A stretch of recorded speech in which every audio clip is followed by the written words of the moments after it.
최근의 금융환경은 금융회사들이 금융, 비금융 간 융합을 통해 겸업화 성과를 극대화할 필요성이 증대되고 있습니다. 그러나 국내 금융그룹들은 금융, 비금융 간 융합을 주도적으로 모색하지 못하고 있습니다. 지금부터 둘 간의 융합을 어렵게 하는 요인들과 이를 극복하기 위한 정책적 과제들을 살펴보도록 하겠습니다.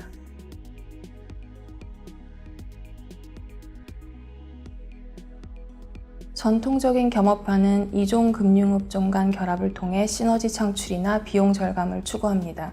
겸업화의 대표적인 방식은 유니버설 뱅크와 금융지주회사 체제이며 우리나라는 동일 지주회사 내 각기 다른 자회사나 사업부문 간 겸업을 하는 금융지주회사 체제를 활용하고 있습니다.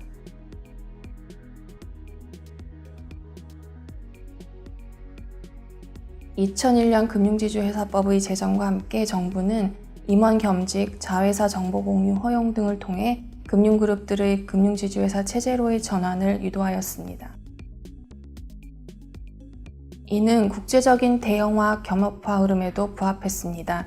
2000년대 초반 이후 최근까지 국내 금융지주의 평균 자회사 숫자와 평균 총자산 규모가 2배 가까이 증가하는 등 양적 측면에서 대형화 성과는 달성했다고 평가할 수 있습니다.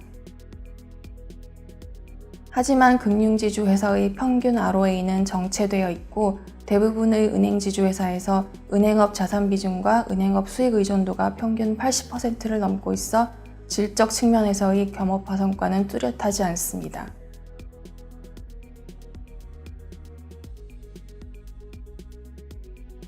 AI, 빅데이터 처리 등 혁신 IT 기술의 발전은 지급결제나 저축, 여신 등 전통적 금융 서비스의 다양한 영역에 폭넓게 영향을 미칠 수 있습니다. 이렇게 금융 환경이 변하면서 금융회사들은 이종 금융업종 간 전통적 형태의 겸업을 넘어서서 금융과 비금융 또는 기술 간의 융합을 통한 겸업을 필요로 하게 되었습니다. 최근 JP모건이 위페이를 인수한 것처럼 글로벌 대형 은행들이 핀테크를 내부적으로 흡수하고 있고 골드만삭스는 사업 모델을 전통적 투자은행 업무에서 플랫폼 비즈니스로 전환하고 있습니다.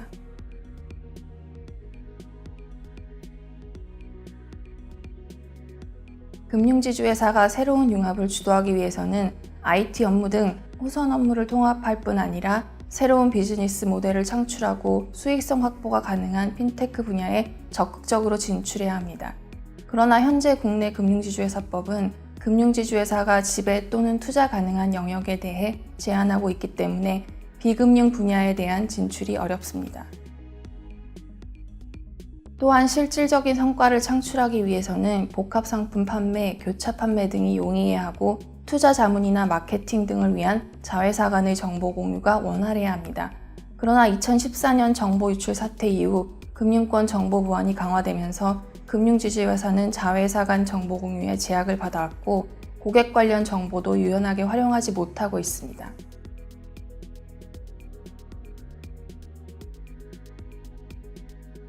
국내 금융지주회사의 변화를 제약하는 요인을 해소하기 위해서는 먼저 금융지주회사의 지배 또는 투자 가능한 영역에 대한 규제가 추가로 완화되어야 합니다. 은행지주회사의 핀테크 관련 업종 투자에 대한 유연성을 확대해준 미국의 사례처럼 우리나라도 금융지주회사의 지배 가능한 업종에 대해 포괄적인 규제 체계를 도입하고 지주회사가 영위 가능한 업무 영역을 확대해야 할 것입니다. 또한 자회사 간 정보 공유 방식도 전환할 필요가 있습니다. 현재 금융지주회사가 금융거래 정보 또는 개인 신용 정보를 내부 경영관리 외의 목적으로 이용하려면 고객의 사전 동의가 필요합니다. 미국의 경우 선택적 정보 제공 사항에 대해 사후 거부 방식을 활용해 왔는데 이러한 동의 거부 방식의 차이는 금융회사의 겸업화 기반에 큰 차이를 가져올 수 있습니다.